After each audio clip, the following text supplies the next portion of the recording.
Hello dears, ഇന്ന് ഞാൻ share ചെയ്യാൻ പോകുന്നത് നേന്ത്രക്കായ കറിയാണ്. ഇത് കുറച്ച് ഗ്രേവിയോട് കൂടിയ ഒരു കറിയായിട്ടാണ് ഉണ്ടാക്കിയിരിക്കുന്നത്. ചോറിനും ചപ്പാത്തിക്കും വളരെ നല്ലതാണ്. വളരെ നല്ല ടേസ്റ്റ് ആയിട്ടുള്ള ഒരു കറിയാണ്, സൂപ്പർ കറിയാണ്. ഇത് കൂട്ടി ചോറ് തിന്നാൽ നമുക്ക് എത്ര കഴിച്ചാലും മതിയാവില്ല. അപ്പോൾ ഈ കറി എങ്ങനെയാണ് തയ്യാറാക്കുന്നതെന്ന് നമുക്ക് നോക്കാം. കുറച്ച് വലിയ 2 നേന്ത്രക്കായയാണ് ഞാൻ എടുത്തിരിക്കുന്നത്. ഇത് തൊലി കളഞ്ഞ് ചെറിയ കഷ്ണങ്ങളാക്കി കഞ്ഞിവെള്ളത്തിലോ ഉപ്പുവെള്ളത്തിലോ ഇട്ട് ഇതിൻ്റെ കറയൊക്കെ ഒന്ന് കളഞ്ഞെടുക്കണം. ഇനി ഒരു പാൻ ചൂടാക്കി അതിലേക്ക് 2 ടേബിൾ സ്പൂൺ വെളിച്ചെണ്ണ ചേർക്കുക. വെളിച്ചെണ്ണ നന്നായിട്ട് ചൂടായി കഴിയുമ്പോൾ കുറച്ച് കറിവേപ്പില ചേർക്കുക. കറിവേപ്പില ചേർത്ത് ഒന്ന് പൊട്ടിക്കഴിയുമ്പോൾ ഇതിലേക്ക് ഒരു വലിയ സവാള സ്ലൈസ് ചെയ്തത് ചേർക്കാം. മീഡിയം ഹീറ്റിൽ സവാളയൊക്കെ നല്ലതുപോലെ ഒന്ന് വഴന്ന് ചെറുതായി നിറം മാറുന്ന സമയം വരെ വഴറ്റി കൊടുക്കാം. ഇപ്പോൾ സവാള നിറം മാറി തുടങ്ങിയിട്ടുണ്ട്. ഇതിലേക്ക് ഇനി പൊടികൾ ചേർത്ത് കൊടുക്കാം. 1/4 ടീസ്പൂൺ മഞ്ഞൾപ്പൊടി, 1.5 ടീസ്പൂൺ കാശ്മീരി മുളക് പൊടി, 2 ടീസ്പൂൺ മല്ലിപ്പൊടിയും കൂടി ചേർത്തിട്ട് നല്ലതുപോലെ ഒന്ന് വഴറ്റി കൊടുക്കാം. പൊടികൾ ചേർക്കുമ്പോൾ സ്റ്റൗവിൻ്റെ ഫ്ലെയിം ലോ ഫ്ലെയിമിലോട്ട് മാറ്റണം കേട്ടോ. മസാലപ്പൊടികളുടെ പച്ചമണമൊക്കെ മാറുന്നത് വരെ ഇളക്കി കൊടുത്ത് ഫ്രൈ ചെയ്യുക. ഇതിലേക്ക് കഷ്ണങ്ങളാക്കിയ നേന്ത്രക്കായ ചേർത്ത് കൊടുക്കാം. ഞാൻ ഇതുപോലെ ചതുരത്തിലാണ് അരിഞ്ഞിരിക്കുന്നത്. നിങ്ങൾക്ക് ഇഷ്ടമുള്ളതുപോലെ അരിയാട്ടോ. ഇതുപോലെ അരിയുന്നതാണ് കുറച്ചുകൂടി നല്ലത്. ഇനി ഈ മസാലയുമായിട്ട് നല്ലതുപോലെ മിക്സ് ചെയ്യുക. മസാലയെല്ലാം കഷ്ണങ്ങളിൽ പൊതിയുന്ന സമയം വരെ ഇളക്കി കൊടുത്ത് ഫ്രൈ ചെയ്യുക. ഇതോടൊപ്പം ഈ ചാനൽ ആദ്യമായി കാണുന്നവരാണെങ്കിൽ സബ്സ്ക്രൈബ് ചെയ്ത് സപ്പോർട്ട് ചെയ്യുക. അടുത്തടുത്ത വീഡിയോസ് വേഗത്തിൽ ലഭിക്കാൻ ബെല്ലൈക്കൺ എനേബിൾ ചെയ്യുകയും ചെയ്യുക. ഇപ്പോൾ പച്ചക്കായയിലൊക്കെ മസാല നല്ലതുപോലെ പൊതിയുന്ന പരുവത്തിലായിട്ടാണ്. ഇനി ഇതിലേക്ക് ആവശ്യത്തിനുള്ള വെള്ളം ചേർത്ത് കൊടുക്കാം. ഞാനിപ്പോൾ 1 കപ്പ് വെള്ളമാണ് ചേർത്തിരിക്കുന്നത്. ഇനി ഇതിലേക്ക് കറിക്ക് ആവശ്യമുള്ള ഉപ്പ് ചേർത്ത് കൊടുക്കാം. കുറച്ചുകൂടി വെള്ളത്തിൻ്റെ ആവശ്യമുണ്ടെന്ന് തോന്നുന്നത് കൊണ്ട് ഞാൻ 1/2 കപ്പ് വെള്ളം കൂടി ചേർക്കാൻ പോവുകയാണ് കേട്ടോ. ഒന്നുകൂടി നമുക്ക് മിക്സ് ചെയ്ത് കൊടുക്കാം. എന്നിട്ട് ഇത് മൂടി വെച്ച് മീഡിയം ഹീറ്റിൽ 10 മിനിറ്റ് നമുക്ക് വേവിക്കാം. ഈ സമയത്ത് നമുക്കൊരു അരപ്പ് റെഡിയാക്കാനുണ്ട്. അതിനുവേണ്ടി മിക്സിയുടെ ചെറിയ ജാറിലേക്ക് 4 ടേബിൾ സ്പൂൺ ചിരകിയ തേങ്ങ ചേർത്ത് കൊടുക്കാം. ഇതിലേക്ക് ഇനി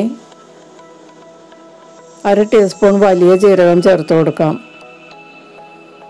1/4 ടീസ്പൂൺ മഞ്ഞൾപ്പൊടി ചേർക്കാം. 2 വെളുത്തുള്ളിയുടെ അല്ലി ചേർത്ത് കൊടുക്കാം. 2 ചെറിയ കഷ്ണം ഇഞ്ചിയും കൂടി ചേർക്കാം.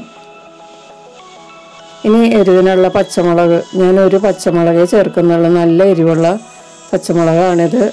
അതുകൊണ്ട് ഞാൻ 1 മാത്രമേ ചേർക്കുന്നുള്ളൂ. നല്ല ഉണ്ട പച്ചമുളകില്ലേ, അതാണ്. ഇതിന് നല്ല എരിവാണ്. ഇതൊന്ന് കട്ട് ചെയ്ത് ചേർത്തിട്ട് കുറച്ച് വെള്ളത്തിൽ നല്ലതുപോലെ അരച്ചെടുക്കാം. നേന്ത്രക്കായ വേവിക്കാൻ വെച്ചിട്ട് ഇപ്പോൾ 10 മിനിറ്റ് കഴിഞ്ഞിട്ടുണ്ട്.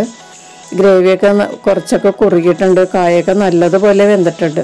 ഇനി ഇതിലേക്ക് നമുക്ക് അരച്ച അരപ്പ് ചേർത്ത് കൊടുക്കാം. തേങ്ങ അരപ്പ് ചേർത്തതിന് ശേഷം മിക്സിയുടെ ജാറിൽ 2 ടീസ്പൂൺ വെള്ളം കൂടി ചേർത്തിട്ട് ഒന്ന് ചുറ്റിച്ച് ഇതിലേക്ക് ചേർക്കാം. എന്നിട്ട് നല്ലതുപോലെ ഒന്ന് മിക്സ് ചെയ്ത് കൊടുക്കാം. ഇനി നന്നായിട്ട് തിളച്ച് വരുന്നത് വരെ ഇളക്കി കൊടുക്കാം. നല്ലതുപോലെ തിളച്ച് തുടങ്ങുമ്പോൾ ഇതിലേക്ക് ഒരു മീഡിയം തക്കാളിയുടെ പകുതി ഇതുപോലെ ചതുരത്തിൽ കട്ട് ചെയ്ത് ഇതിലേക്ക് ചേർത്ത് കൊടുക്കാം.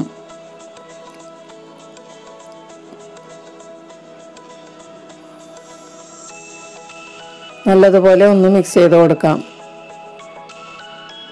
ഇതിലേക്ക് ഇനി 2 ടേബിൾ സ്പൂൺ വാളംപുളി വെള്ളം ചേർത്ത് കൊടുക്കാം. നേരെ ഒരു പുളി മാത്രം മതി കേട്ടോ, കൂടുതൽ ചേർക്കരുത്.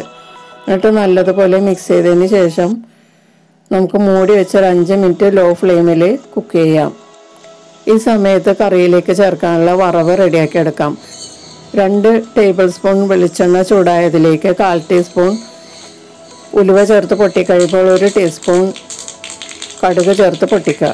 കടുക് നന്നായി പൊട്ടിക്കഴിയുമ്പോൾ ഇതിലേക്ക് വറ്റൽമുളക് മുറിച്ചത് ചേർക്കാം. കുറച്ച് വേപ്പിലയും കൂടി ചേർക്കാം. എന്നിട്ട് ഇത് നല്ലതുപോലെ ഒന്ന് ചൂടാക്കിയതിന് ശേഷം നമുക്ക് കറിയിലേക്ക് ചേർക്കാം.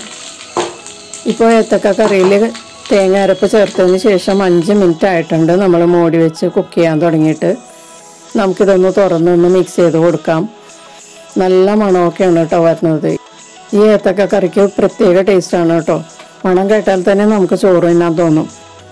സ്റ്റൗ ഓഫ് ചെയ്തിട്ട് നമുക്ക് വറവ് ഇതിലേക്ക് ചേർത്ത് കൊടുക്കാം. എന്നിട്ട് നമുക്കിത് കുറച്ച് നേരം മൂടി വെച്ചതിന് ശേഷം ഉപയോഗിക്കാം. ചോറിൻ്റെ കൂടെയും ചപ്പാത്തിയുടെ കൂടെയും കഴിക്കാൻ സൂപ്പർ കറിയാണ്. ഇതിൻ്റെ ഗ്രേവിക്ക് ഒരു പ്രത്യേക ടേസ്റ്റാണ് കേട്ടോ. എല്ലാവരും ഒന്ന് ട്രൈ ചെയ്ത് നോക്കുക. വീഡിയോ ഇഷ്ടപ്പെട്ടാൽ ലൈക്ക് ചെയ്യാൻ മറക്കരുത്. നമുക്ക് മറ്റൊരു റെസിപ്പിയുമായി വീണ്ടും കാണാം. Thank you.